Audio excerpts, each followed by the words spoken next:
Okay, hold on. Let's see.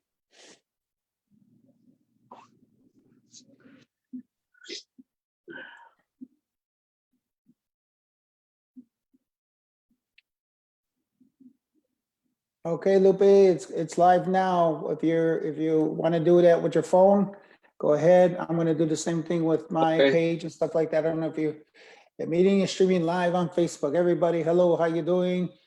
This is Hey. the front room. Right now, I'm gonna, as I do as always, I kind of give the little intro. Good, yeah, that's there. There you go. So if you guys are just joining us now, just letting you know that we're going to talk to Lupe, DJ Babaloo. That's right. How you doing, man? Hey, what's going on? How you doing? Thanks for having me on your show, your interview. I'm Babaloo. Come from Summit, small little town right by Garfield Ridge. Born and raised here. That's about it. This is throwing me off over here. What's throwing you off? I know you gotta The phone. Yeah, I know. Hearing myself double, like what's Yeah, I going know. on? I know. I was gonna say you're probably gonna have to, so All that's right, what. down. So we got people going on there. Oh yeah, So I see it. I see a bunch of people. Sergio, hey, Joker in the house and stuff like that. It is my John Guzman. Hey, how you doing? That was one of the guys we interviewed as well. okay, cool. So what's happening, guys? How you doing? So just in case, I always try to give people kind of a reality of stuff like that, of what this is about. This is called the front room for the simple fact that we're doing a one-on-one interviews with different DJs of all genres out there. And as you know, I had DJ Bachatito yesterday. It was a bachata DJ and stuff like that. Today I have Babaloo, Lupe, and then I'm gonna have tomorrow DJ J Mars, salsa, so different guys and stuff like that. Also, I don't know if you've seen the list of people that we have. I have artists as well. Candy from Taps is going to be on here as well. Tito Puente Jr. I have Benji Espinosa from DJ International Records, and just a variety of people that we're going to do here. So Lupe, the first thing I'm going to ask you is, DJ Babaloo, how did you get that name? Well, Because you're not Cuban, I'm guessing. no. Well, when I was a kid, I used to sing that Little Richard song, "Wop Babaloo Bob, Wop Bam Boom" all the time. So my friends just started calling me that, and that always stuck with me. So it's just a childhood thing, for me singing that song. It stuck. And I never knew what Babaloo was, to tell you the truth. And somebody pointed out to me, man, you're not even Cuban, I was like, well, that's yeah. So, but you know what? There's nobody like that, around here with that name. So I just stuck with it. I would have trouble being a DJ trying to get a name because everybody was Jamming John or whatever, something that rhymed with their names or, had a letter. I had the letter L. I didn't have nothing that went with it. So I tried, so I just kind of just. You mean like my original DJ name wasn't DJ Prieto? Like my original name, and this is a true story, was Angelo. Remember, I grew up and it wasn't Prieto growing up and stuff like that. But my original DJ name was Angelo Pumpin Prieto. Oh, yeah. So I guess I had an identity crisis. I don't know. I just stuck with it. It's that everybody. That's what everybody calls me. Yeah. So you what is your forte? What is your music and what do you? I play house music. House music is my thing. I guess I cater to all the old school. I like to play the new stuff, but that's what follows me is the old school. So, right. I just stick with it, but I do like to venture out and play different stuff. Well, what area of Chicago did you grow up in? I'm guessing you're from Chicago, right? No, I'm from Summit over here. Okay. That's right. I grew up over here, born and raised over here. For those that don't know where Summit is, we're on the border of Chicago. It's by the Garfield Ridge clearing area. So it's by Midway, by where the old Prime and Tender used to be. I don't know if you guys remember that place. Yep. You mean Yep. for the younger people, it's Studio 63. Yeah, exactly. Studio 63. A kicker corral. Kicker corral. Isn't it? Yeah, we'll get into that subject a little later on in an interview like this, you know. But yeah. Did you ever DJ there at Prime and Tender? Did you ever DJ there? Were you? I was the one that actually started it over there with Tea Nights back then. Back then we would go, I was 12 years old. My brothers would work there. They were bar backs, you know, and oh wow. We would go tea night, you know, this is back in the early 80s, man, you know. And I was still in 8th grade. So they let us go in. That's when we would go over there and watch videos, man. When MTV first came out, you know, and not too many people had MTV. We would go see Michael Jackson's Thriller. We're going back when Madonna's Holiday and Everybody was big. So, yeah, and we would see the DJ. His name was Dominic, I believe. He'd be sitting there. He'd throw regular mixtapes, and he's watching TV, not caring. So, I started learning how to mix and stuff, and that's when house started coming in. Time to Jack and all of that. It was starting to be big. So I taught my brother. My brother Sal. I don't know if you ever heard of him. Sal. He was one of the DJs of Prime and Tender back then with the quarter drink night and all that. So what was his DJ name? Smoothie. Sal Smoothie. Yeah. Okay. Yes. So I taught him, and we were, just Sundays, man. You'd have like 1,500 kids going in there from the area, and man, that place would get packed. So we would it was $3 to get in, and we'd play house. I introduced house over there, and they didn't like it. What technically it wasn't house music. It wasn't it wasn't house music yet. Okay, so it was right. dance. Dance music, right? That was like dance music. 84, 85. Around that time. House music, right. That was all the AEIOU and all the the little bit disco and the funk per se and stuff like that. That was it. Yeah. Because I want to make sure that a lot of people. Okay, so one of the cool things is that I'm really happy that I'm talking to you guys. I want to shouts out to Rich Weta's online as well. What's up, Rich? Rich is there. Barbara's on there. Oh my God, from the old Floormaster days and stuff like that. So how you doing, Barbara? So a bunch of the guys. But one of the things that I wanted to make sure to clarify is that when you hear the word house, it is really I want to make sure that people understand that house is kind of almost an umbrella term in what we in Chicago call dance music per se. But there's a timeline that happened from probably, I think it was 85, 86, that even though we call it house music, it was technically not house music yet. Right, exactly. It became house music, and then there was the tracks and DJ International, all these Farley and Kenny and all the Hot Mix 5. You see, and then that music came out and stuff like that. But it was for us, and truthfully, there was no, when we bought records, wasn't an imported taste. There wasn't the place that we would have to go to the stores to find all the music. Like that was the best part. Going to imports, etc. Right. That was spending all my money buying doubles to get 10 records. But this is a do not do, man, when you go to a record store. I went to Gramophones a few years back, and I made the mistake of taking my family, my kids. I'm like a kid in a candy store at the record, like every other DJ. Oh, these kids would, come on, Dad, let's go. I want to go home. And I'm digging, trying to find me a gem, and I had to leave. So don't do that. Don't take your kids to the record store unless they want to get down. Yeah, So, Jonathan Torres says hello to you, by the way.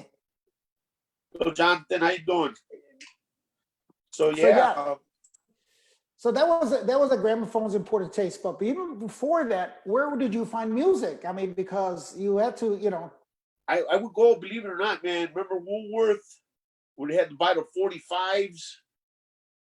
Woolworth, yeah, they're basically there. JR's Music Shop, uh, Loop Records.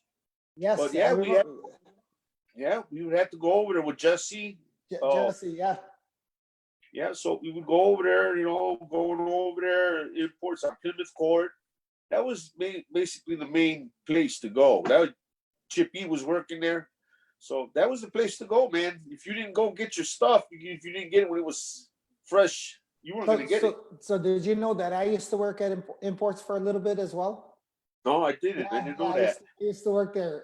I think the manager was Charles at the time. Of course, owner Paul Weisberg and stuff like that. And then I knew Chippy worked there, but I didn't deal with Chippy. I was the cashier all the time. I was doing the cashier. Okay.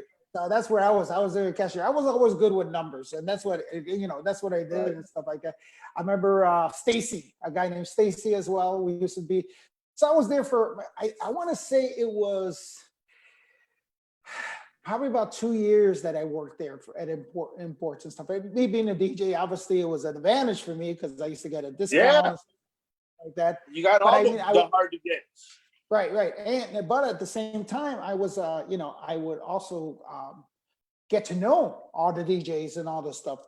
And one of the things that that was cool about it, and like you said, one of the guys, I guess a lot of people don't realize, especially the newbies that come into this business, we had to buy 2 records of the same. Yeah. Doubles, always doubles. That was like, so imagine, and if I'm mistaken, I think they were like $3.99 to $5.99. The imports were $6.99 or something like that. They always always 99 cents. And I remember that was tough. And some of the times the imports that come in, they were the best covers that were out there. Yeah. Oh yeah. Like the Scat Brothers Walk the Night. That was up there back in them days. There was a lot of I wish I had all my records, I'll tell you that. I've lost a lot throughout the years, man. But I'll tell you one thing, I don't miss carrying them crates though. Carrying them to the club, I do not miss that, man. I mean, you didn't have that. You didn't have the guys to carry the crates before you in wherever you went. But then at the end of the night they'd be drunk and you had to carry it yourself, Yeah. So that's the truth. That was that we put in our time, man, doing that. So we do deserve messing with this digital stuff here. It gives us some. Yeah, that's well learned, man. Yeah, and you're carrying all these crates. So, I mean, so I have a timeline that I said, because when I went from the vinyl to the CD, I gave up vinyl altogether because I was doing Latin, but then when it went all digital, I had stopped for a bit. I stopped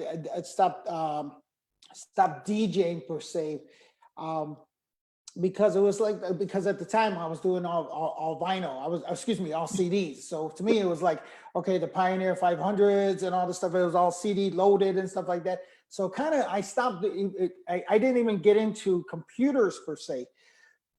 What kind of transition was it for you, and how hard or easy was it for you from right into the technical, technology after? Well, it was a big difference because, like I said, I'm computer illiterate, but I went from carrying my 12. I used to do a lot of mobile stuff, so I would carry. I would do the vinyl, and then, man, I was getting outdated with music, man. Everybody wanted to hear this Young Jeezy and all of this crap, and that's what everybody wanted to hear at the time. We were doing the mobile stuff, and then I transitioned to CDs. I had gotten the Stanton ones. I got one for the cheapest ones because I wasn't sure. I wasn't sure.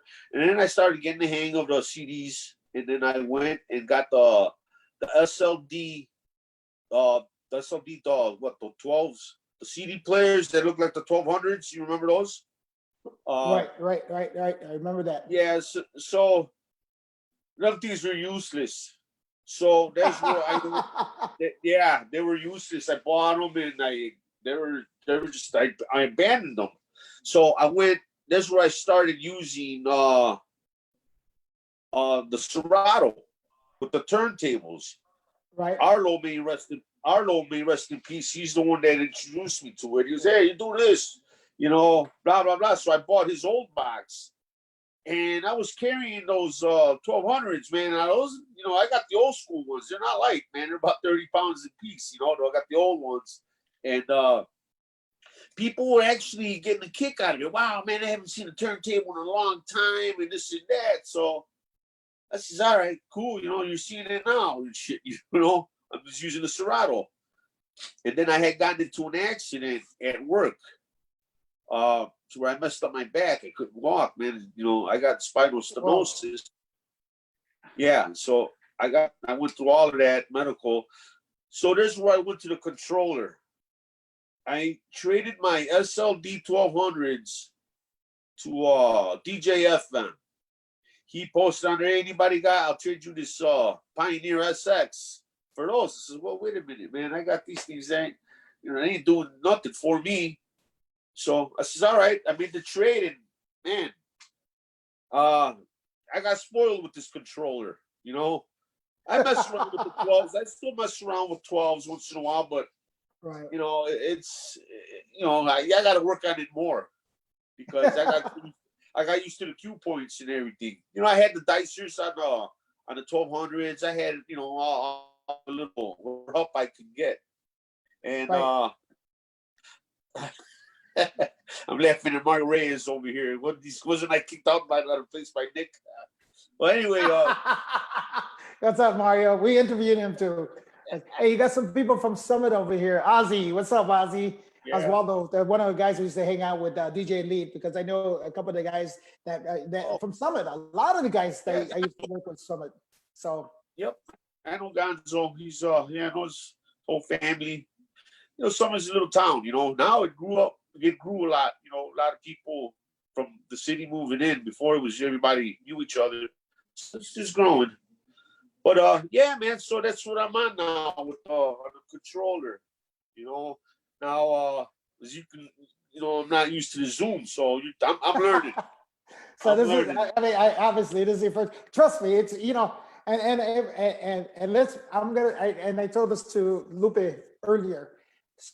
So before I even did this show, I started and Johnny, John Guzman. John Guzman's actually really good at technical and stuff like that.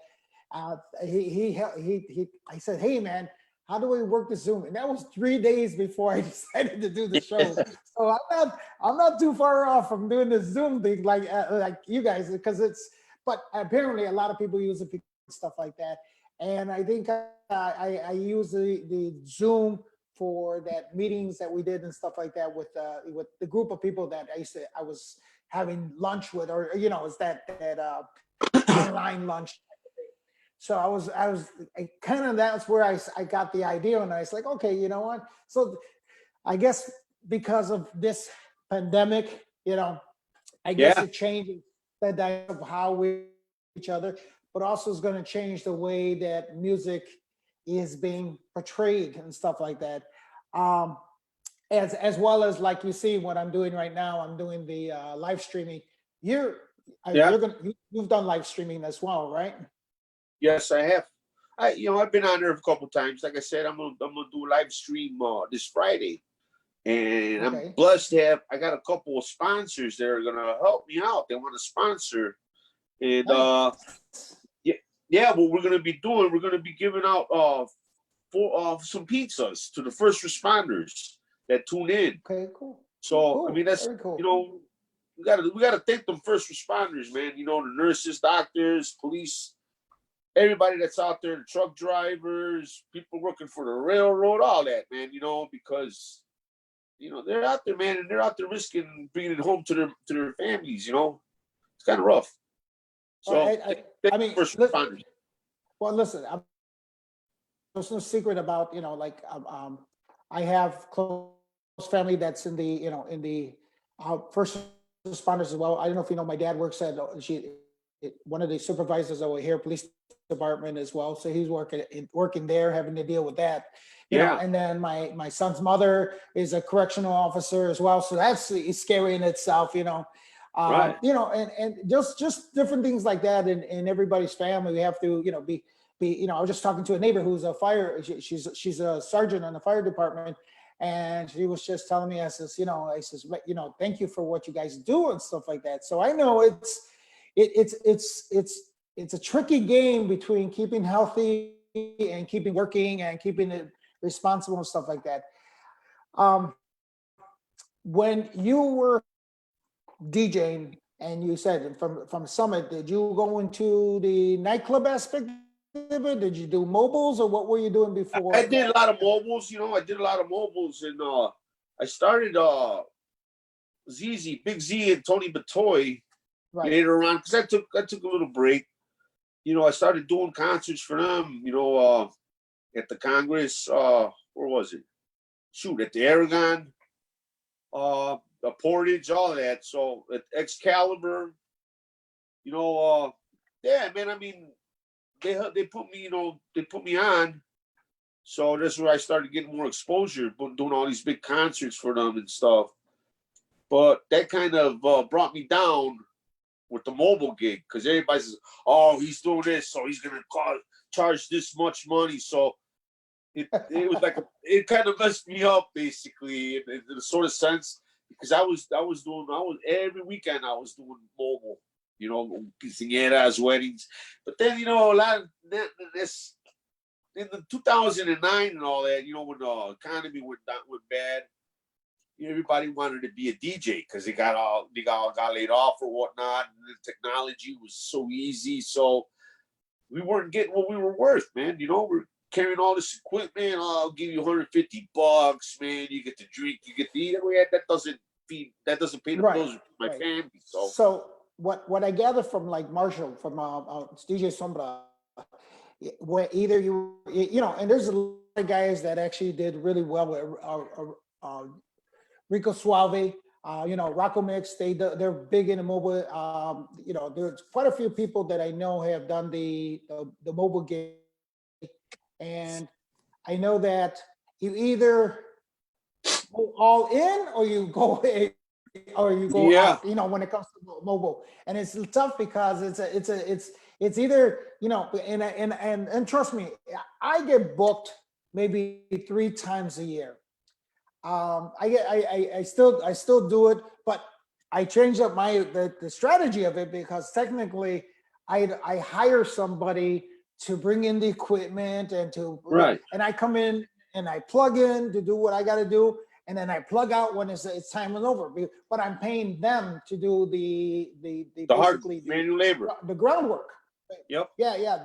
And it's you got roadies, buddy. You got roadies. Well, but I don't have equipment or anything like that. But if somebody wants to hire me, I have to charge accordingly to pay them as well. Exactly. So, so I'm not cheap, and that's the truth and stuff like that. I'm not, so, but also I in a different aspect of it is because I'm very fortunate, and I'm also working with the events and stuff like that I do. So if some away from my event per se, like I work in a Friday and Saturday, usually a Friday and a Saturday, it's got to be well worth it, at the same time, because then if I'm not at my event, I got to hire somebody to take my place at the event too. So I'm paying people to work for me there and work for me at the gig. So it works both ways. Got to be worth your time. But that's why I'm gigs and you guys. So I think I remember I was at the Excalibur event. It was when me and you had talked. And I think that's where I'm almost positive that's where me and you kind of, because we knew each other from other friends. It wasn't like we grew up together and stuff like that. I Right, think, which is through mutual and, friends. and But I do remember. I gotta give it to you, man. You had that Tropicana Caches on Tuesday nights. You're the only one that's held it strong, man. You know, just outside. you Those talk were the about days, bro. the, what The you talking about, the boxing. boxing nights? Yeah, Yeah. yeah, that was original, man. I applaud you for that, man. You know, Thank you. and you Thank you. still got the Tuesday nights. You still got it, man. That's been for what? So many years, man. I Yeah. think over 30, 25 years or something. You're still going at Yeah, it. that's about. Nobody touches your Tuesdays, man. And Yeah. that's good. Yeah. Thank you. Thank So you. yeah, Appreciate it. I, Yeah. I remember You, going you through know, that. You know, you know who used to always be there too, and he's always telling me and stuff like that. And I said, "What?" And it's Martin Boogeyman. He used to tell me he yeah, used to be there all the time. And I guess it was in a different aspect because he was there was a section that was the betting section. You know, the guys that were out betting and stuff like that, even though we're not yeah, supposed to be betting. So that was right under the stage area, and I remember yeah, that because and then that's where all the ball players and hey, if nobody been to Tropicana take a shit at Tuesday Night Boxing, just to let you know, we had the Chicago Bulls, Chicago Bears, the Blackhawks there. We had Usher there. Shouts out to Dr. Love, who was the host of the show. It was in sense, and we can go through the whole story about yeah, how that got created, you know, and I'm sure one of the shows will that, but that in itself became like a phenomenon in Chicago, yeah, and it was cool. And to this day, you know, I talked to people who were ring girls and the bouncers, and you know, and there's so many stories that happened in that time and stuff like that. And I guess that's kind of where I kind of learned a big part of, because remember at that time I was doing these salsa merengue. That was yeah. kind of what I was doing, the Right. merengue. And I had decided, I made this Tuesday night the boxing night, and that was totally different than what I Oh do. yeah, You know what I mean? And there was not really that much DJing in the sense of like house DJing or anything like that, but it was you were just just crazy. banging out. You were just banging out the tunes, and people were just swinging away. That's all Yep, it yep, was. yeah. It was Good it was it time. was just funny. It Well, was like iconic. because of those Tuesday nights, man. You cost me a couple jobs, man, because I wouldn't make it to work the next day. But it was a good time, man. You know, true Good, good, story. good. That was around the same time the Bulls were on their dynasty, man. Right, So right, man, right. we had a lot to do with Chicago, man. A lot of partying back in the early '90s, man. The '90s period. Good times, Oh man. yeah, that was good. that was those were fun times. I mean, come on, you Yeah, know, and that's one of the things that I really appreciate about, and nothing to say bad about the salsa events and stuff like that, or the merengue events, because there were fun times there too. Trust me, I can tell you stories about Andromedas, Infinities, yep, Aceros, again, I can tell you the stories of, but everything else had its period and its time, and there were fun times that we had. And honestly, what I really liked is the fact that there were fun times for everybody there. yeah, There were some bad elements in anything that you do. There's some bad elements, but for the majority of the crowd, they had fun. yeah. They had Oh yeah, fun. I mean, give me if I'm wrong. Men went to the club to dance with women and to see if that was a good. And women, they want to admit it, but they would try to find somebody that they liked and stuff like that, or they meet somebody and stuff like that. And that was kind of the understanding. Was nothing nefarious or nothing right, like some of the things, the horror stories you hear about nightclubs today. You right. know, and Back I then we think were dressed to impress.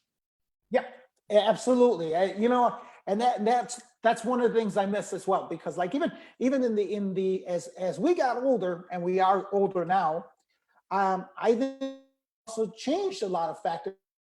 We used to go to the club, and guess what? We came out in our nines, man. We dressed up and stuff like that. Yeah, oh yeah, Where and we would, you know, I mean, I have a picture on my Facebook. I don't know where I'm at 720, or even it wasn't called 720. It was called Kairos at the time. I'm in yeah, the basement, and I have my Hugo Boss jacket on. I got my Biblo shirt on.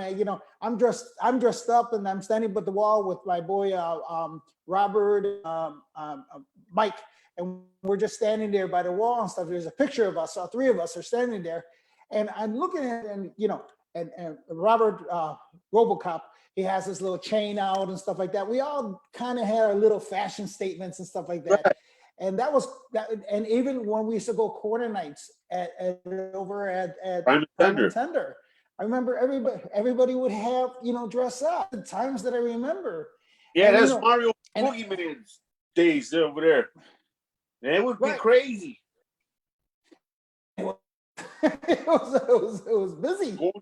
Going into a $5, you come out drunk. Before 12 o'clock. Yes, and have change left over for burrito. On the street.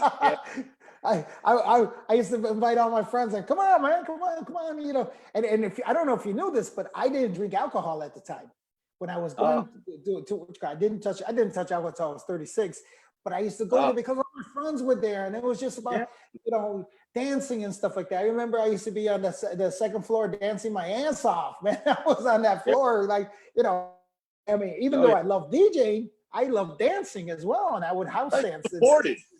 Yeah. You went to go support and see your friends and have a good time. So I mean, that's what I liked about the house scene per se and stuff like that. Now, I'm glad that also like Rich Morales is still doing the old school stuff and stuff like that. I know that Rich Weta, Mike Weta, are you still doing any of the old school stuff anywhere? Were you still DJing? Me and Rich Morales, we actually we're resident DJs over at Fergie's. Okay. Fergie and Foz, right here in Summit, right next to Fleetwood Roller Rink. Rich takes care of the Tejano night and the oldies, Dusties, and all of that stuff. We both have our different followings, people that go. And that's where I do. I played there once this year because I had taken a break. Because after so many years, man, it just gets so repetitive. So I get tired, man. You know how the nightlife is, man. You come in at 4 a.m, you sleep all day. And I got kids, and they're getting tired of seeing me sleep. So I had to take a little break. So I must have DJ'd in April. What was it? March 7th. And then the coronavirus, they locked everybody down. So it's kind of a bummer, man. I know that hit everybody hard. I know that. That's I was gonna say that was gonna be my and I asked everybody this question. So because of this, I heard you say about the live streaming for you, and you're getting some sponsors and stuff like that. Do you foresee anything else that you're going to be doing? Do you plan on anything? Every year, I'm going to my 7th year. We're supposed to have a carnival here at St. Joe's. Okay. Now, it was a little carnival, man, and I went in there. And I talked to the principal about them having a house night because I got it off St. Richard's, the idea of St. Richard's with 3J. And when the school year started, I went and I told them, oh my God, we've heard about that. We want you to be on board. So I was on board with the carnival. I am on board. I'm a member of the carnival committee over here at St. Joseph, which I do try to help as much as I can because it's for the kids, it's for the church and the kids. So every year, man, we started the house nights, and every year it grew. Where, man, last year, every year we have like over 3,000 people in attendance. Wow! And that was in Summit. Yeah. That was in Summit. Yeah, right here by Portillo's on Harlem. And so, man, I had a nice lineup this year too. They gave me 2 nights this year. It was supposed to be June 1st and June the June 1st and June, man, I can't remember, but in the beginning of June. So I had Thursday and Saturday. I had that going, but now I don't think that I'm waiting for them to postpone it. So we don't know what's going on with this coronavirus. I hope that it ends quick, that they find a resolution for it. so that we can continue on our lives, go back to normal. And cause I just, like I said, I do this for the school, for the kids. My kids go there, and I don't want them to close down. The school. That's important for me. But let's see what happens. I'll keep everybody posted on that. But yeah, that's what I'm looking forward to right now. Um, that just going back to Fergie's, and because I like I said, man, I'm picky on where I go because it's got to be worth my while. I have a family. I don't want to just go and here's $50. Nah, that ain't me. It's not worth it because I'll just sit. I'll throw it back into the bar. $50. You see me? I'll buy you a drink. I'm a nice guy. I like to have fun with you. That's the type of person I am. And so yeah, it's gotta be worth my while, man. For me to go out there and play somewhere. Basically. So I'm just going on as we go along. See how it goes. Hopefully they find a Well, cure for this. I agree with you. So one of the things that I'm going to tell you a little bit that I am honored that I had talking to you guys, me, and especially when it comes to, let's say, Mario Reyes, you. Not to say anything against any of the tropical DJs, but I've never forgot where I came from. Exactly. Even though everybody knows me, like DJ Marco last night says, the salsa ambassador. Yeah, and I really appreciate that salsa Congress, giving me the Keeper of the Flame Award and stuff like that. Yes, I have done what I have done in the salsa community. I've done what I've done but I don't forget where I came from, That's right. and in the house aspect of it has created my path in this industry, and it really has. And when I say house, meaning dance and house and stuff like that, so it also makes me reevaluate what's important in my life as well, and important with my friendship. Because honestly, I was telling Richie and I was telling Mario, Mario it's a little different story because to high school together.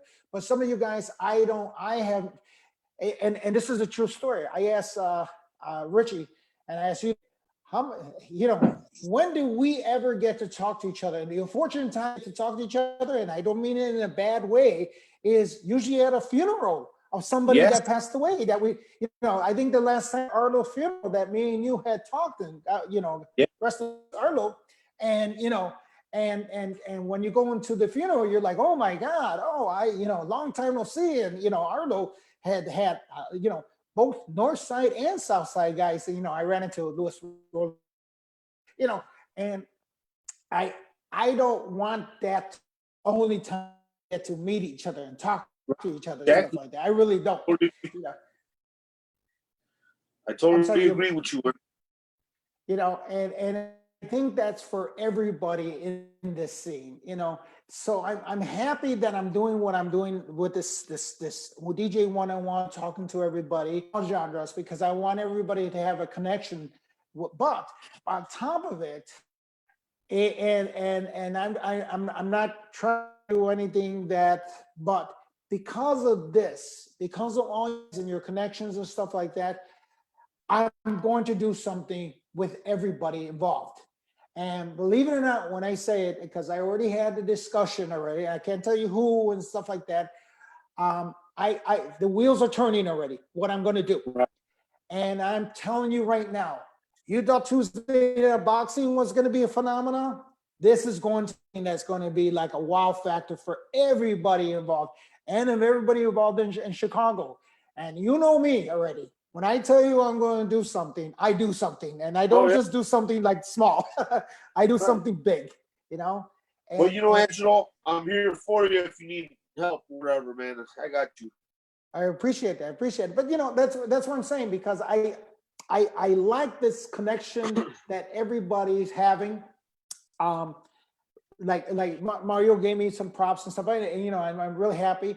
I love the fact that there's history that's being told that a lot of people don't know about in Chicago. When it comes to a bunch of people, Caesar, CZR. Um, What up? we we have we have the we have a lot of stories, and honestly, that's what I'm very thankful for, is that we're hearing your story, and that's important Yeah, because we don't honestly, do we, will you ever tell your story to anybody else that's DJing if they're DJing next to you and stuff like that? No, you're more likely buying them a beer and say, "Come on, man, let's go right. to the bar," and stuff like that. Or you're, Yeah. you We're watching what we're doing on the tables where nobody cares really about, which is wrong. You need to sit there and know the person, right. see what they're about, where they come from, or that's important, So That's why I'm doing this. yeah, Honestly, that's what. really why I'm doing this, and I want everybody, because I think it's good to be an open book about who we are, what we do, where we came from. Right. Because honestly, I'm learning a lot about everybody in this business, and it's good. It's going. I think the knowledge that you're going to find out about this one person or that person help you out in your future for what you want to do. You're like, wait a minute, I remember saying this. I remember, Montasser saying this. Oh, I remember Johnny saying this. Different people are things on these interviews. And please, everybody, anybody that listening, please listen to the past interviews as well as this interview over, because you're going to get a plethora of information, because it's good to always be, there's advice, there's stuff, and trust me, I always tell this to everybody, because one of the things that my success in this business wasn't because just only me, is because I surround myself with the right people. Yes, And I think that's that's exactly what it is. that's any successful business. Right. And You got to go to the right people. and and you know if somebody said, "Oh yeah, Prieto, you're the smartest guy in the room," no, I'm not. I'm the smartest person to put the other guys in the same room with me. That's all, Yeah.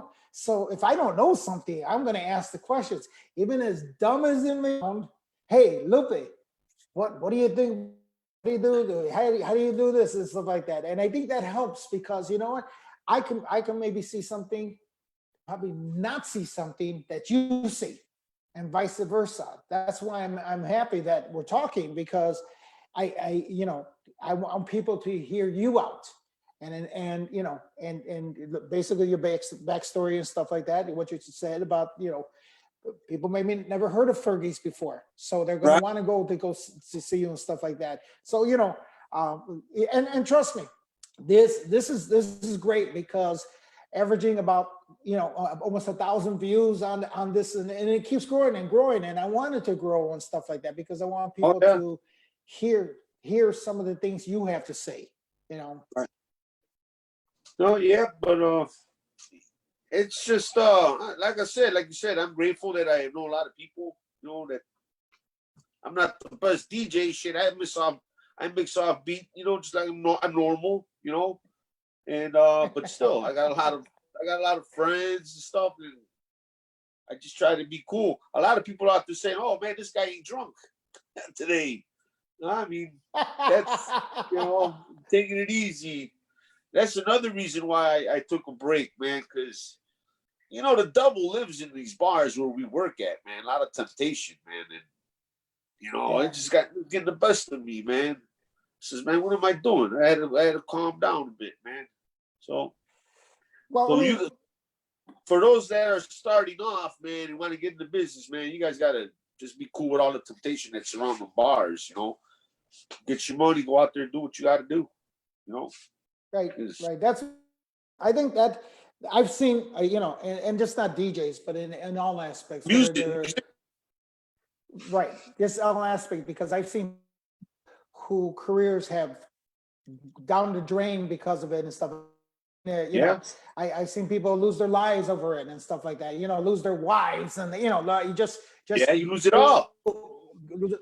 it up, and get in trouble and stuff like that. And and it's very good advice. So any of the young people and stuff like that, even the old people, man, I'll tell you right now, because there's some people that I know that are still being stupid, and I'm like, oh man, I would, that's not that's not cool and stuff like that. So It's I hard to I think control. it's I I don't think there's nothing wrong with having a drink or two, but also there's people that don't know how to handle it. They lost control and stuff like that, and that is a bad aspect. And you know that if I'm with you and you're drinking too much, I'm going to be like, nah, I'm not going to hang out with you. I'll be very cordial, but at the same time, because I know you're making me look bad because I don't want to be You're, around, you and know, I understand you're a true friend for doing that too. right, You know. right, and No, you're yeah, breaking up. Sorry. yeah. I was looking. I saw you freeze there for a minute. It was my break dancing Hey, will freeze. you're a floor master too, huh?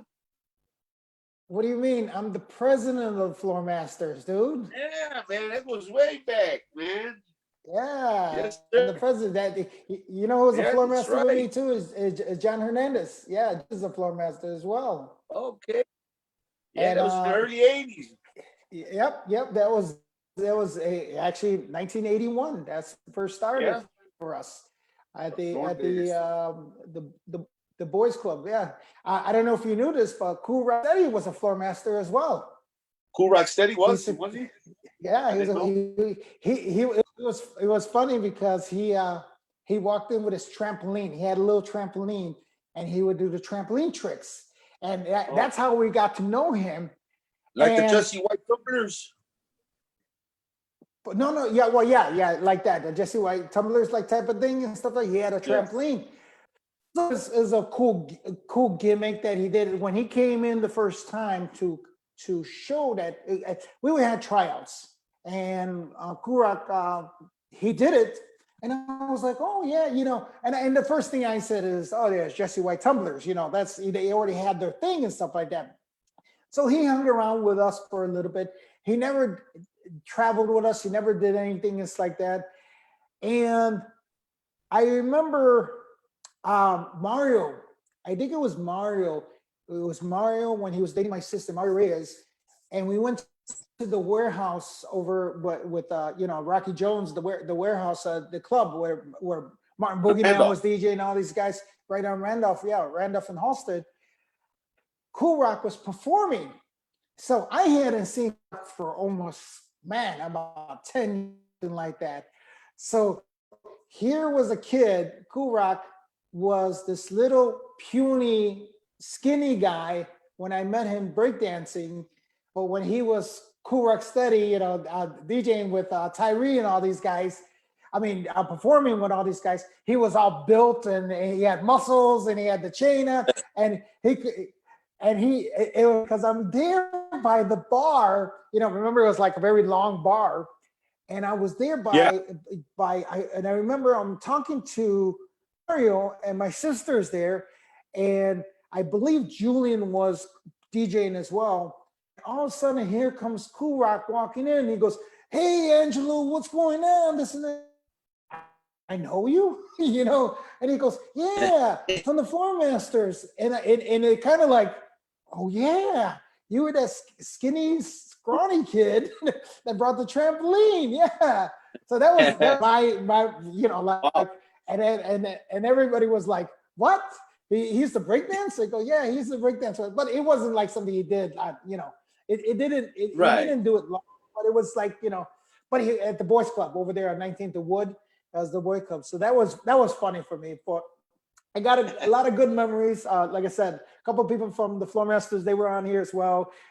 When John and John Hernandez talks about it, we're going to talk about it as well. Stuff like that. That was in its, again, another aspect of it. When I do something, it's going to be, To be big. because that was crazy. It was And big. Angelo, Mario Reyes got a question for you. What's that? Who's the floor master DJ when you guys were on the Phil Donahue show? There was no DJ. You're talking about there was Curtis Blow that was there was Curtis Blow featuring UTFO was also on there as well. Do you remember? And then Okay. it was us and the Chicago Lockers as well. That was and that was Memorial Day. That was Memorial Day. I want to say it was 1980. that show aired or something like that. If anybody out there has footage of it, trust me, Send it it in. was let me send it to me. Put it in this because we've been searching it, and trust me, there's so many people that. Let's be honest with you. When we recorded it, we recorded on beta. Yeah, beta. You ever tried getting a hold of the, what was that, CBS? Yeah, you know what? And Benji Espinosa was in Los Angeles for this convention for CBS, and he said Okay. he was like, "Oh my God, I seen you." This is going back maybe he was out there in Los Angeles maybe about I forgot their anniversary or something like that, and he calls me up and he says, "Hey man, I just seen you on television for this." They were showing clips of the Phil Donahue Right. show, and I said, "Oh man, I got to get in touch with them." Man, we've been trying to get the show and stuff like that. All I remember, Curtis Blow, UTFO. We remember Roxanne. That was a song. We were on there with the Lockers, the Chicago Lockers, and it was us, the Floor Masters and stuff like that. I remember the interview. I remember everything about it, man. That was the. So if that's what Mario was asking, it was Curtis Blow, and stuff like that. We're waiting to see the Floor Master reunion. But we want to see you guys do the helicopter and all that. No. Yeah, trust me. There's going to be a reason why it's called breakdancing. We'll be breaking something. Yeah, no, we don't want you guys to get hurt, man. Yeah, we're going to be like, yeah, exactly. So Lupe, back to you, and not to take away. So, what would you consider your highlight of your career at this point? What would you? You know what? My biggest thing was we did the Aragon. It was in December. I forgot what year, and sold out. We had who do we have there? Fast Eddie, White Knight, a bunch of George Lamont, all the freestyle acts with Big Z and Tony Batoy. You got a whole place filled, man, 5,000 people, man, and they're all yelling your name, man. That's just a rush, dude. And that was got to be like the best crowd I've ever had, dude. It's just a feeling when everybody's yelling your name, and that's just a rush. And that wasn't opening up either at the time. All right, no. I was gonna say, yeah. How nervous were you? Well, I was by then. I already, I wasn't that nervous. I was cool, man. I already was used to it because they were so far away. I remember first DJing, and when people would actually go see the DJ, you're sitting there, you're shaking like a leaf, with everybody watching you. So no, this is totally different. This when you're at the club, they're right there, eye level. You got all of these people watching you get down. It's kind of nerve-wracking, I should say, but it was pretty good. And besides, I had a couple of drinks in me, so I was cool. So that's why I say you gotta watch it, man. Taking a drink, and you gotta be cool, man. Calm the nerves. Just go ahead and do your thing, man. You sound better when you're sober. That's cool. So I mean, like I said, I'm sure because Big Z has me and him communicate here. I haven't talked to Z in a while. I haven't talked to him in a while, and I haven't talked to Tony. I see them online. I see them and stuff like that. So I know that as promoters, everybody's hurting and stuff like that because we can't do concerts, and even right.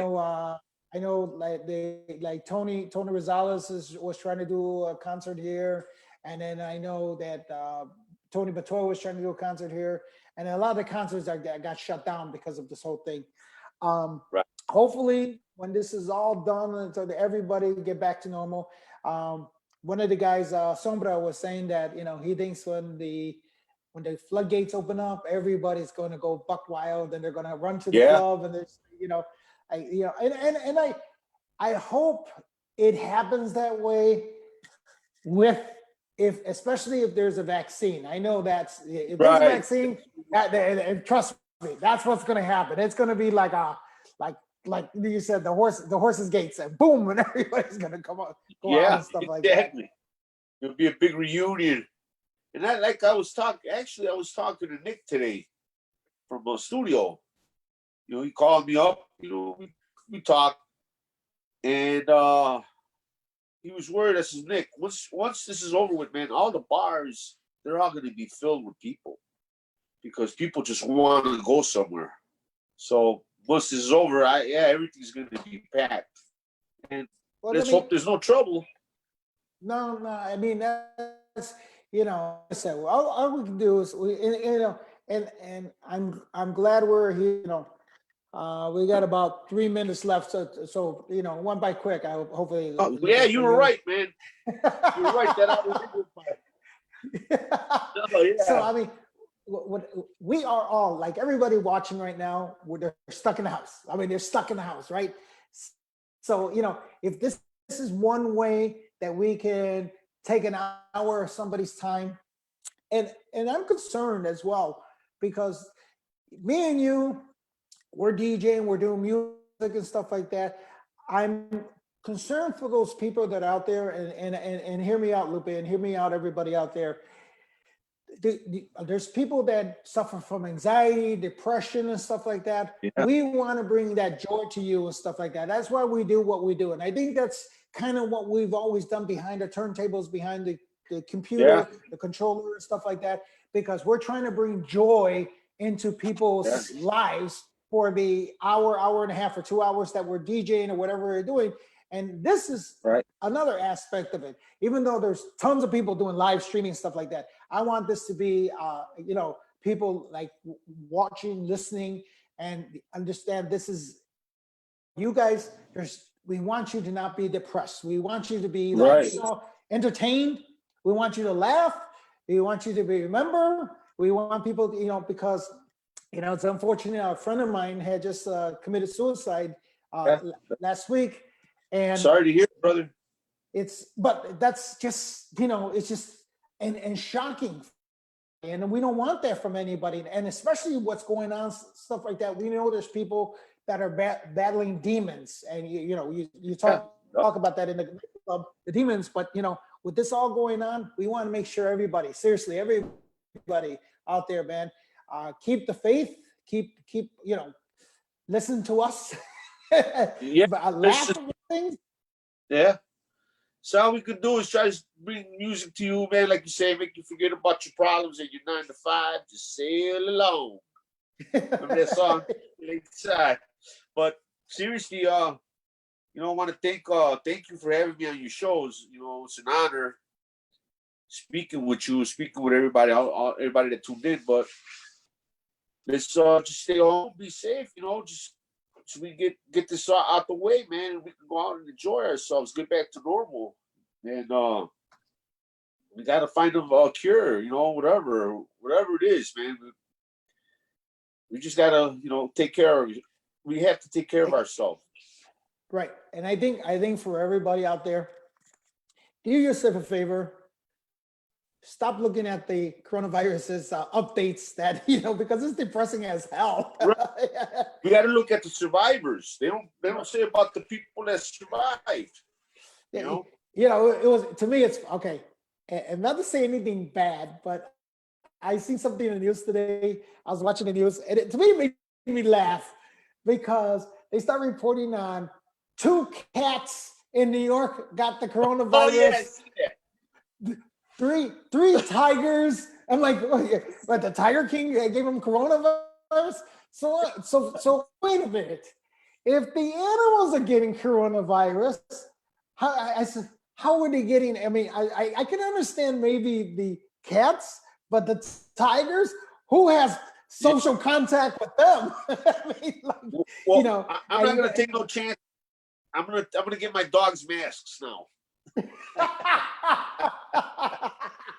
Yeah, but what? So that, but that just make so it's got to be twofold. So that either means that it's everywhere, and there's nothing that nobody can do about it per se. Right. It's everywhere. Right. All we got to do is just and not to say that the precautions aren't a good thing. the mask and stuff like that, social distancing and stuff like that. But at the same time, are we all going to stop do and stop, going out, stop breathing the air and stuff like that? Hey, what's up, Eddie? Eddie, yeah, what's up, baby? So, I just thought it was funny about the pets, and I can understand the cats, but the tigers. Now, why would they give a tiger a test before a human? That's what I don't get. I mean, that's the whole point. I understand. And what do you? It's like telling hey, we got to test the tiger because he's got a high has fever. social contact. That's crazy. But hey, but Lupe, I appreciate everything we talked about. Time went a little over, but thank you. Don't forget, we're gonna be. If you don't know, we'll post a replay and stuff like that. And if you don't realize, we also archive this. We're archiving everything on my YouTube page as well. Because one of the cool, I was telling Marco yesterday, is that we have this, and this is going to be history.